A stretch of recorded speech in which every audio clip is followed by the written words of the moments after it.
जब माता पार्वती का विवाह होकर के माता पार्वती आई, उस गुहा पर रहती थी, तो एक दिन सखियों के साथ माता पार्वती का स्नान चल रहा था, ऐसा आप सब भी जानते हैं। और वहां भगवान शिव का आगमन हो गया। द्वार पर रक्षार्थ भगवान ने गणों को नियुक्त किया था, लेकिन भगवान के आने से गण मार्ग को दे दिए और भीतर प्रवेश कर गए। माता पार्वती सहित वहां की समस्त सखियां बड़ी लज्जित हुई, शर्म उन्हें लगा, और उन सब लोगों ने माता पार्वती से कहा कि हमको अब ऐसा कुछ करना चाहिए जो हमारे ही बात को माने। वो शिव के गण है, इसलिए शिव की आज्ञा मानते हैं। अब हमको हम देवियों का गण बनाना होगा। देवियों का गण इतना श्रेष्ठ हो जो शिव के गणों से भी अधिक सामर्थ्य रखे। तब कहते हैं माता पार्वती के वो समस्त सखियों ने शरीर से मैल का प्राकट्य किया और उससे एक दिव्य पुत्र का जन्म दिया। सभी माताओं ने अपनी शक्तियों को दिया और शक्तियों को दे करके उस पुत्र का नाम गणेश रखा। गणेश को दरवाजे रखा गया, किस लिए? चूंकि भैया यदि भगवान इत्यादि कोई भी आए, या साफ साफ मैं आपको कहूं तो गणेश को माता पार्वती और सखियों ने कहा कि हमारी आज्ञा के अतिरिक्त तुमको कुछ भी नहीं करना है। हम जो बोले वही होगा, जैसा बोले वैसा ही होगा।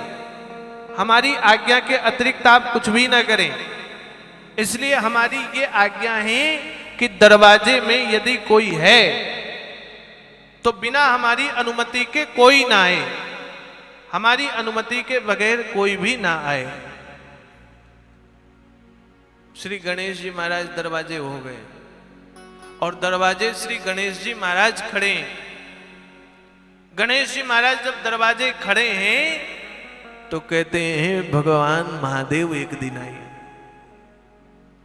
देखे छोटा सा बालक और बीच पर बैठे। भगवान ने कहा रास्ता तो मुझे जाने के लिए। गणेश जी ने कहा कहां जाना है? बोले अपने घर जाना है। बोले गणेश जी ये घर तो मेरा है। भगवान ने सोचा अभी तक तो कोई पुत्र ही नहीं हुआ, ये कहां से आ गया? कौन हो तुम? तुम्हारी माता? बोले मेरी माता पार्वती है। भगवान हंसने लगे, कहने लगे मैं तुम्हारा पिता हूं। गणेश जी बोले ऐसे बोलने से पिता कैसे मानूंगा? मां ने तो मुझे बताया नहीं तुम्हारा कोई पिता भी है। मैं तो एक को जानता हूं, वो मेरी माता है। भगवान शिव हंसने लगे, बोलने लगे कोई बात नहीं बेटे, मुझे भीतर जाने दो, अभी मां तुम्हें बताएगी। बोले ऐसे कैसे जाने दो? मां ने कहा किसी को भीतर नहीं आने देना है। और भगवान शिव बार बार समझाने लगे गणेश जी को, नहीं समझे तो भगवान ने कहा गणों से इसको समझाओ। क्योंकि मैं ज्यादा तर्क वितर्क नहीं करता हूं, तर्क वितर्क मेरे से कोई करे तो भैया फिर तो मुझे क्रोध आता है। इसलिए भगवान शिव से ज्यादा तर्क वितर्क नहीं करना, जैसा है वैसे ही करो। अब ये काहे चढ़ाते हैं, क्यों चढ़ाते हैं, किसने, ये ज्यादा पूछा पाछी नहीं, बस पुराण कह रहा है तो करो। है? पुराण कहता है इसलिए मानो, व्यास जी ने कहा है इसलिए करो। अब हर चीज में क्यों, किस लिए कहा है, किस लिए करना, क्यों करें, तो नहीं करना तो जहर खा लो, इससे ज्यादा क्या है? जो वेद व्यास जी ने कहा है वो करना चाहिए। भगवान ने कहा देखो मुझे तर्क वितर्क ज्यादा पसंद नहीं, गण आप सब जाएं समझाने के लिए। भगवान के गण ने कहा कौन हो आप? बोलते उससे तुमको क्या लेना देना है, क्या काम है तुम्हारा? बोले माता की सेवा करना। भगवान के गण ने कहा वो काम तो हमारा भी है, किसने तुम्हें बैठाया यहां? गणेश जी ने कहा माता ने। तो कहते वो तो हमारी भी माता है, और हमारी आपकी माता एक होने के कारण आप छोटे हम बड़े भाई। नंदी ने कहा आप तो हमारे भाई हो ना, और भाई की बात माननी चाहिए, इसलिए हम बड़े होने के नाते भगवान शिव आपके पिता हैं, भगवान को भीतर जाने का मार्ग प्रशस्त करो। गणेश जी ने कहा भाई होगा तुम्हारा मेरा थोड़ी ना, और बाबा होगा तुम्हारा मेरा थोड़ी ना, हमारी तो माता है, माता के अतिरिक्त हम किसी को नहीं जानते। अरे भैया नंदी ने बार बार समझाया, बहुत तरह से समझाया, नहीं समझे। नंदी को क्रोध आया, मन में विचार आया कि इससे युद्ध किया जाए, लेकिन भगवान अनुमति नहीं दिए युद्ध की। सो भगवान के पास आए और भगवान को कहने लगे प्रभु वो बालक जो है ना बड़ा बड़ा बड़ा अड़ियल है, अड़ा हुआ है, आप कहो तो हम उसको युद्ध से परास्त करें, लड़े उससे, वो हटना नहीं चाहता है, उसको उठा करके साइड रख दें। भगवान ने कहा नहीं नहीं नहीं, फिर लोग क्या कहेंगे कि शिव के गण शिव के पुत्र से युद्ध कर रहे हैं, आपस में ही लड़ झगड़ रहे हैं, ये श्रेष्ठ नहीं है, इसलिए आप लड़ाई मत करो, लड़ाई श्रेष्ठ नहीं है, चलो मैं चलता हूं आपके साथ, मेरा ही पुत्र है ना, इसलिए मैं समझाने का प्रयत्न करता हूं। भगवान महादेव आज गणों के साथ फिर पहुंचे गणेश जी को समझाने के लिए, और बार बार समझाने लगे, देख बेटा हट जा, किनारे हो जा। माता पार्वती की सखियों ने देखा भगवान शिव और नंदी इत्यादि गण गणेश जी को हटने के लिए कह रहे, लेकिन गणेश जी हट ही नहीं रहे। क्यों हटे गणेश जी? अंदर जाके पार्वती मैया को कहा आज बढ़िया हुआ है, हम जैसा पुत्र चाहते थे वैसा ही पुत्र हमको मिल गया है, वही पुत्र हमको मिला। आज भगवान को भी पार्वती मैया अंदर नहीं आने दे रहा है, और पार्वती मैया ने सोचा आज देखते हैं क्या चलता है, कौन सा मजा होता है, देखते हैं भगवान को कैसे रोक पाता है गणेश। और धीरे धीरे धीरे धीरे करके भगवान शिव का क्रोध बढ़ने लगा, भयंकर क्रोधित हो गए, देवता भी उस स्थान पर पहुंच गए, सब समझाने लगे गणेश जी को, लेकिन गणेश जी नहीं माने। अंततः भगवान ने त्रिशूल उठाया और भगवान गणेश के मस्तक को काटने का निश्चय कर लिया, और जैसे ही त्रिशूल चला गणेश का मस्तक कटा, आवाज आई मैया, और जैसे ही मैया करके आवाज लगाई गणेश ने, माता दौड़ करके बाहर आई, देखा पुत्र का मस्तक कटा हुआ है, क्रोधित हो गई, अष्टभुजा धारण किए, जगदम्बा काली का रौद्र रूप धारण की, और क्रोध में आकर कहने लग गई भस्म कर दूंगी, विध्वंस कर दूंगी, आज समस्त देवताओं का अंत कर दूंगी। ये देवता के मन में द्वेष है, देवों के मन में द्वेष, मेरे पुत्र नहीं हुआ तो मैंने अपने शक्ति से जो पुत्र उत्पन्न किया उसका भी अंत कराया। भीषण रुद्र रौद्र रूप धारण किया मां भवानी जगदम्बा ने। भगवान शिव ने कहा देवी शांत हो जाओ, आप हमारी शक्ति हो, शक्ति को क्रोध नहीं दिखाना चाहिए। भगवान शिव ने बारंबार देवताओं के द्वारा की गई स्तुति के बाद भगवती भवानी पराम्बा जगदम्बा जगत मैया जगत माता जगत जननी और अनेक प्रकार के संबोधन करने के बाद मां पार्वती ने क्रोध तो शांत किया, लेकिन विलाप बंद नहीं किया। कहने लग गए सूर्य के अस्त होने के पूर्व यदि मेरा बालक जीवित नहीं हुआ तो इस कोप का भंजन आप समस्त देवताओं को करना पड़ेगा। यदि मेरा पुत्र जीवित नहीं हुआ, भगवान ने विष्णु जी को आदेशित किया, विष्णु कैसे भी करके सूर्यास्त से पूर्व कोई ऐसा मस्तक, किसी ऐसे बालक का मस्तक ला करके दो जिसकी मां अपने पुत्र से पीठ करके विमुख होकर के लेटी हो। विष्णु का चक्र चला उत्तर दिशा की तरफ, और विष्णु का चक्र जब चलने लगा तो कहते एक वन में एक हथनी अपने बेटे से पीठ करके लेटी थी। चूंकि हाथियों का स्वभाव है, कभी इधर लेटते और कभी पीठ करके लेट जाते। अन्य सभी जीवों की माताएं अपने पुत्र से अति प्रेम करते हैं। आप बंदर को देखो, बंदर अपने बच्चे को कभी नहीं छोड़ेगा, और भूल से भी बंदर के बच्चे को छू दिया तो भाई आपके बाल तो नुचने हैं। हाँ, अभी मैं यहां से पहले मुसाबनी से पहले बिलासपुर था, तो बिलासपुर से अमरकंटक गया, और अमरकंटक गया तो वो अमरकंटक मार्ग में पहाड़ आता है, जाने लगा तो वहां बंदर दिखे। अब देखा मैंने एक छोटा बंदर और एक छोटे बंदर को पकड़ के ले जा रहा है। हमारी गाड़ी आगे आगे हॉर्न दिया तो सड़क के बंदर हट गए, तो बड़े बड़े बंदर कूद कूद के चले गए। और पता नहीं उसकी माता थी कि नहीं थी, लेकिन वो इतना छोटा सा बंदर और इतना छोटा सा और एक बंदर, वो छोटकू बंदर अपने छोटकू भाई को गोद में लिए, और जैसे छोटा बच्चा छोटे को उठा नहीं पाता है तो खींचते खांचते उठा के ले जाता है, उस तरह खींचते खांचते ले गया सड़क से किनारे, कहीं गाड़ी ना चढ़ जाए। बंदरों का प्रेम और हमने देखा कंगारू को, कंगारू अपने पेट में ही बच्चे को घुसा कर रखती है। सारे माताएं अपने बच्चे से प्रेम करती है। कोई माता अपने बच्चे की तरफ पीठ करके नहीं सोती है। और बालक तो देखो सभी का सुंदर ही होता है, चाहे वो छोटे से मुर्गी का बच्चा ही क्यों ना हो, और या हाथी का ही बालक क्यों ना हो। बालक बालक है, श्रेष्ठ है।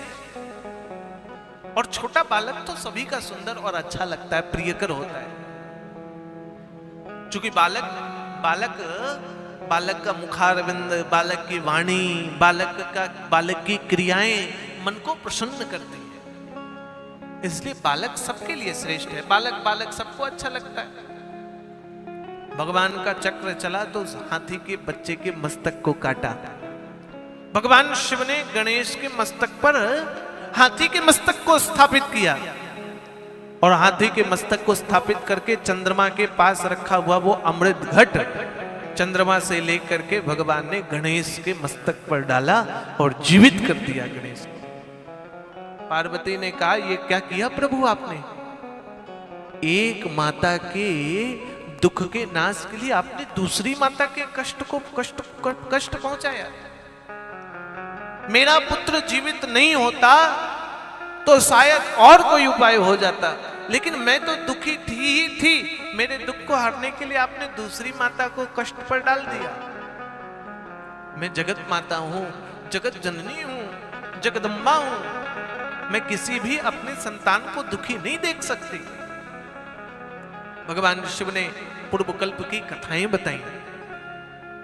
पार्वती, ये उस हाथी का दोष ही था। ये पूर्व कल्प पर गजेंद्र था, ये पूर्व कल्प पर ऐरावत था। इंद्र इसके ऊपर विराजमान थे। और देवगुरु बृहस्पति एक बार भगवान विष्णु के पास गए दर्शन के लिए। और दर्शन के लिए जब भगवान बृहस्पति गए भगवान विष्णु के पास, तो भगवान विष्णु ने अपने गले के पुष्पों की माला बृहस्पति को दी। पुष्पों का हार बृहस्पति ने प्राप्त किया, और वो पुष्पों का हार बृहस्पति लेकर के इंद्र के सभा पर पहुंचा। इंद्र को दिया। ये भगवान के हार है। इंद्र को तो धनाभिमान, मैं मोतियों की माला पहनता हूं, मैं स्वर्ण की माला पहनता हूं, मैं श्रेष्ठ मालाएं पहनता हूं, इसका क्या करूं? तो इंद्र ने उस माला को उतारा और हाथी के मस्तक पर फेंक दिया। हाथी तो भैया स्वभाव का मूर्ख, हाथी की बुद्धि नहीं होती है। आपको पता है महावत लोग हाथी को कैसे पकड़ते हैं? हाथी जंगल में होता है तो जिस जंगल में हाथी होता है उस जंगल में हाथी के लिए बड़ा गड्ढा खोदा जाता है, और गड्ढा खोद करके उसमें कागज इत्यादि की हथनी बनाते हैं और उसको गड्ढे पर डालते हैं। हाथी हथनी के लोभ से आएगा, उस गड्ढे पर गिरता है और फिर गड्ढे से निकल नहीं पाता है। उस गड्ढे पर कम से कम नहीं भी तो 2 महीने तक वो हाथी पड़ा रहता है। शरीर जर्जर हो जाएगा, सूख जाएगा, भूखे प्यासे, और एकदम जब अंतिम समय आ जाएगा तो वही महावत जिसने गड्ढा खोदा था वही उस हाथी को निकालेगा, खिलाएगा, पिलाएगा, हाथ फेरेगा और वो महावत का मित्र बन जाएगा। खोदा गड्ढा महावत ने और बात महावत की ही उसने सुनी। ऐसे ही संसार है, ये सत्यता है। जो हमारे मित्र दिखते हैं कई बार वही हमारे लिए गड्ढा खोदते और हम जब गिर जाते हैं तो वही एहसान दिखाने के लिए आते हैं, फिर उठा कर ले जाते हैं। ये संसार है। तो अब वो कहने लग गए, इंद्र ने गजेंद्र के मस्तक पर, ऐरावत के मस्तक पर फेंका वो पुष्पों की माला, और ऐरावत को लगा मेरे माथे पर हाथी अपने कभी माथे को जल्दी छूने नहीं देगा। सूंड छू लो, पेट छू लो, पैर छू लो, पूंछ छू लो, और माथा छुए तो मार देगा। जैसे ही मस्तक पर दिखा, वो फूल की माला को जमीन पर फेंका, और हाथी जो जमीन पर फेंकता है उसका स्वभाव है पैर से कुचलता है। जिसको हाथी सूंड पर लपेट कर फेंका वो पैर से तो कुचलाएगा, ये हाथी का स्वभाव है। और बृहस्पति के समक्ष भगवान के पुष्पों की माला हाथी के पैरों से कुचली गई, तो देवगुरु बृहस्पति क्रोधित हो गए, इंद्र को भी श्राप दिया और ऐरावत को भी श्राप दिया। मति तेरी मूढ़ है, भगवान की पुष्पों की माला ऐरावत तेरे मस्तक पर शोभमान हो रही थी, उसको जमीन पर फेंका, इसलिए तेरा मस्तक कटेगा। और इंद्र, तू माले को गले पर धारण करता तो तेरा मस्तक नहीं नीचा होता, तू और श्रेष्ठ होता, लेकिन तेरा अभिमान तेरी गद्दी को छीनेगा, तेरी सिंहासन को छीनेगा। इसलिए राजा बलि ने इंद्र की गद्दी ली।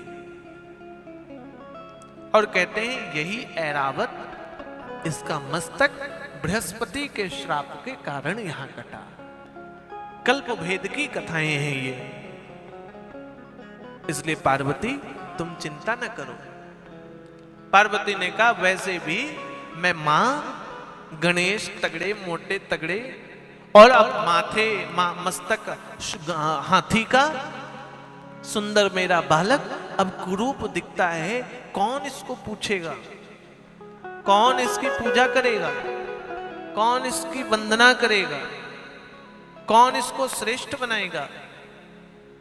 तो देवताओं ने कहा हम बनाएंगे, ये देव कार्य के लिए आए हैं।